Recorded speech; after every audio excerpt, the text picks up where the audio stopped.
So firstly, your club delegates. For occasionals, Rachel Hess and Melinda Park, thank you. A special mention, sorry, give my clap. Yeah, give my clap. Don't listen to me drone on the whole thing. Also want to thank Amu for her work in trying to source new Vigoro balls. We've had a bit of a challenge around our stocks not being available, and Moo's been negotiating with a fellow in Brisbane who we've nicknamed Sheldon because he's like Sheldon Cooper out of the Big Bang. But he's been very helpful, and we're hopeful that we'll be able to source some new balls next season. To sports, to Lee Scuds and Tracy Scuds for their contribution at the meetings. To Wildcats, Linda Mulcahy and Janet Savage. And for TC United, Carissa Aburn and Claire Gillett. And also, our umpires have a delegate, and that's Sharon Crouchen. So without these guys showing up on a monthly basis and having conversations and talking about where the game goes, we don't go anywhere. So we really do appreciate that. Also, importantly, they're the people that pass that information back to you guys. So without that conduit, we wouldn't work really well as an association. Also, some special thank yous to people who do a lot of work that aren't necessarily on the committee or don't always come to the meetings. So firstly to Rachel Savage, who, as you all know, runs a canteen. But she does a lot of other things like raking grass when it's really long and trying to keep water out of the clubhouse and all sorts of things we probably don't know about. To Linda Mulcahy, who also shows up really early on a Saturday and does the canteen, who's an Ipswich scorer and does the junior averages. To Sharon Crouchen and Leanne Pandram for doing the senior averages. It is a pretty big job, and they get harassed a lot by certain captains, so it's really important that they stick to their guns. Why are we looking at me? And finally, a very special person who I think has had a really big season because of the weather is our groundsman, Stephen. Not only did he start with, getting this happening, and last season putting a toilet up in the other clubhouse, but every time I come down here, he's down here mowing, so I don't know how much time he spends down here. I think he's set up a bed, to be honest, because he's here a lot. And finally, I want to thank our amazing executive committee. And I've had the privilege of working with a number of committees over the years, and I feel like this committee is really functioning at a high level, and it's also really enjoyable to work with them, which is probably the most important thing. So I'm going to start with the oldest member, Lee. Oh, no, sorry. Janet. Janet's the person that's always down here at probably 5 o'clock, I think, just to get out of the house. But she's down here. She's always making sure things are set up of a morning. I think there was one Saturday she couldn't make it. It was a bit stressful for me. But Janet's also genuinely passionate about the game, and she does the results and the media each week. And so all those jobs are really important for us to make sure that what we do gets out there into the community. So thank you to Janet. Big round of applause for Janet. And then Lee. Now Lee, I think she loves the game almost as much as Janet, maybe the same amount. And she's got the job of assisting Kate, the secretary. So she gets all the shit jobs. But she does a great job of it, and Lee's always here, and usually if we need someone to lock up, Lee's the person that puts her hand up. And again, there's probably 1,000 jobs she does that we don't know about, so thank you, Lee, for your contribution as well. And she is trying to get a life membership, but this year she's been a little bit slack, so she needs to work on that. Kate Johnson. Now, Kate's our secretary, and sometimes there's people that do a lot of work that maybe doesn't happen at the grounds, but Kate keeps us to a degree of professionalism that we definitely need. And this is how nerdy, I shouldn't say Kate because I'm as bad, but we recently went to a workshop on constitutions. So, but if you don't have people like that doing that behind the scenes work and having the policies and having that kind of governance in place, then you also don't work very well. So thank you, Kate, for bringing that kind of professionalism to our sport. She's a pro. And then, last but not least, Andrea Kruger, I'll get her name right, who pretty much did all the work that the rest of us didn't. So Andrea's treasurer, and I think treasurer is probably not a really good title because she does that, but she does 1,000 other things. So, and I think sometimes there's people that do a lot of work that don't always get that acknowledgement because they aren't, like me, they aren't standing up here getting all the kudos. They're in behind the scenes doing all the hard work. So I just did want to kind of reiterate some of the stuff that Andrea's taken on the past few years. So she's been our treasurer I actually didn't realise she's been our treasurer for nearly 10 years. She's been involved with Pink Stumps and Heart Kids, so every time we show up and there's, there's bras hanging up on the wall, or, there's a poster for Heart Kids, then Flo's doing that. But she also does a really key job of getting grants for us. So we've had mowers, sprinkler systems, water tanks, solar panels, new toilet, this area here. And recently we got a $22,000 grant to get partly shade over here and also to top dress the fields and have them treated for ants and weeds. So that kind of work is really critical as well, that the facility itself gets maintained. But Andrea also does things like acquiring sponsorship for various events. She does all of the PowerPoint stuff, all the certificates for the juniors, organises the trophies. But not only that, she's also involved with her own club, Wildcats, as a coach, and has done so for a number of years. But the other things you don't see are, like the other day, I come down here and she's mowing. She loves mowing. But, raking up grass. I don't know how many times she's done that. So you might think I'm going on a bit about Andrea, and you would be correct. Because this season, the Ipswich Committee voted to present Andrea with a Service to Sport Award. So the problem is, because Andrea does all the PowerPoints, we couldn't get any photos, and she doesn't take any photos of herself. So we've got nothing pretty to present to you, except what I've told you. But the award recognises the contribution someone has made off the field over a 10-year period, and includes a minimum 5 years on the executive committee, a minimum 5 years involved as a coach, and then a minimum 5 years as umpire or scorer, and a few other things. So Andrea's done a lot of those things, all of those things. So yeah, I just wanted to, I know she's not going to like the attention, but she does need the acknowledgement. So I would like Andrea to come up and accept her badge, her Service to Sport.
All right. Do you want me to go from MVP? No, the top one. So batting. Okay. Batting aggregate, I think it'll either be Megan Packer or Jillian. Next, average. Yep. I reckon, I don't know, like, I might be up there, but I think Megan might pit me. All right, next one. Bowling aggregate. Highest score. I would like to have a bet on a couple of these. Oh, well, I'm always good at this. All right, Amanda 8 for catches. Bowling, I think it'll be Megan again. Bowlers run-outs. Me? Nah, Jillian. Jillian does that good. Jillian. A fielders run-outs, Jodie Spall. And player of the season, Megan Packer. What about runner-up? Jillian or me. I don't know. Probably D.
Thank you. Like, you know, because it takes a village, you know, to create an outfit like this.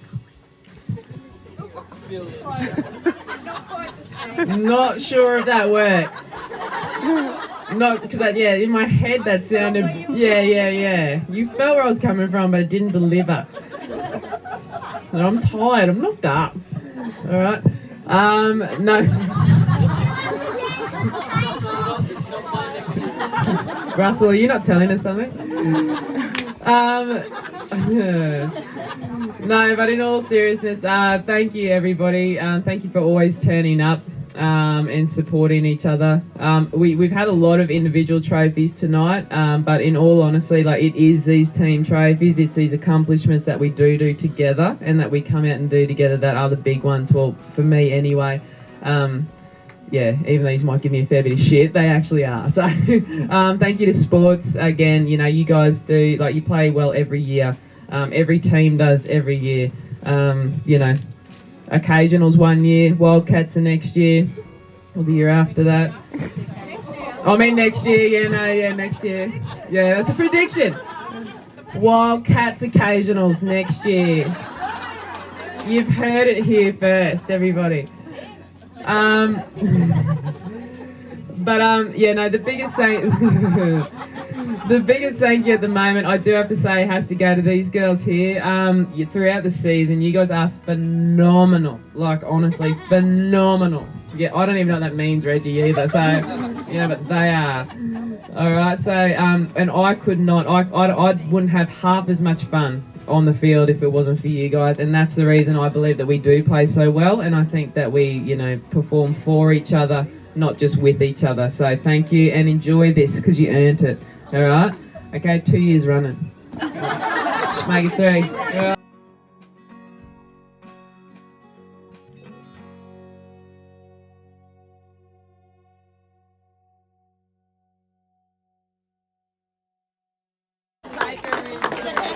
So thanks, committee. And at these sort of things, I think, I wish I had done more. I just wish I had just helped more or achieved more things. And so that's what my poem was about this year, just things that I didn't get to do. And it did sound all right when I said it in the shower, so we'll see how we go. Well, that's this season done and dusted. It went so fast, I feel quite flustered. See, I didn't get to eat enough canteen food. It gets me in a real good mood. I didn't get to annoy Janet, my friend, or get to umpire at the bowler's end. I've hit no 6s, I've hit no 4s. I've been to no meetings to discuss the bylaws. I didn't make enough mistakes in the book this season. If I did, the other score was the reason. The umpires didn't rouse on me too much for not acknowledging such and such. I didn't turn up early for even one day. I could just imagine what you'd all bloody say. And I don't think my husband's real fond of me. He keeps mumbling, I like having my Saturdays free. But I say, darling, have no fear, because I'll be back again next year.